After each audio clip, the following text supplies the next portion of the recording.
Your Love Path Focus 2025, Leo. The general theme would be you just want a little peace. You want a peace of heart, peace of spirit, peace in mind, peace of environment. And I think you're going to get it this year and be able to have a chance to kind of share that big, generous heart of yours with people that are more like minded and more kind hearted like you are. Because the cards suggest that there might have been some secrets, manipulation, just not nice behavior in the past, or you felt like maybe you even had to hide people or individuals from other people in your life. I mean, it runs the kit and caboodle when we have these kind of secret cards.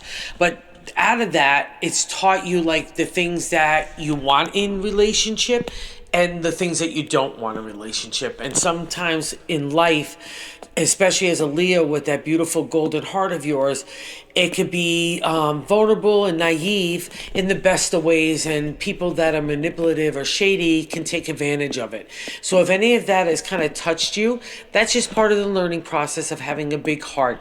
But don't let it dampen your heart, or don't feel like you could put your heart on the shelf and just use your brain as maneuvering, and maybe that's been required over the last year. But that kind of thinking literally goes away and new stuff comes in. And I'll also say this, what the cards are saying is that you've really taught yourself not only self-care, but meditative care, spiritual care, and it's made you into a stronger individual, spiritually, confidence-wise. Like, you could tackle everything. And there's several reasons why I say that. The Queen of Wands sits at the base of the matter here in the heart, and the Queen is like a warm fire on a cold day. Everyone gravitates to the Queen, and it doesn't matter our gender. It's about the vibe that we're giving off. Everyone feels good around her. She's comforting. She's advertising, marketing, and outreach, social settings. She's like the creative. She's the great host. So we want to attract love or improve the relationships in our life. We already know we have the right stuff to make the right relationships work.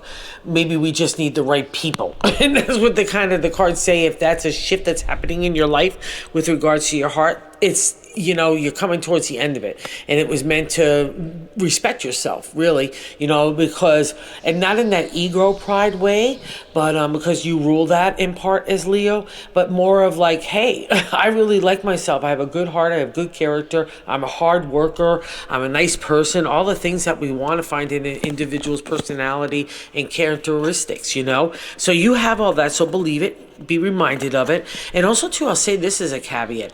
Out of those tough times and those tough lessons of the heart, you've become more spiritual, but also in a spiritual warrior kind of way. And if you feel so inclined, let's say you just went through a hard divorce or had other kind of situations that left your heart a little tempered, and you had to be brave and courageous to take the steps that you did. If you feel like, I want to go join a support group or share at my community center or just help a friend guide through tough times or give a younger person good advice, whatever those kind of overcome that you have in the past, those difficulties and things that we had to face our fears on, and our anxieties and insecurities, that all had to bubble up during that process. But now that gets kind of put on the shelf, so you could reemerge. I see really good karma coming out of this. It's the reward for having to maintain that good heart even through difficult times, and the rich rewards in that peace. So just don't let anything close down that good golden heart of yours, and go get the joy you so richly deserve.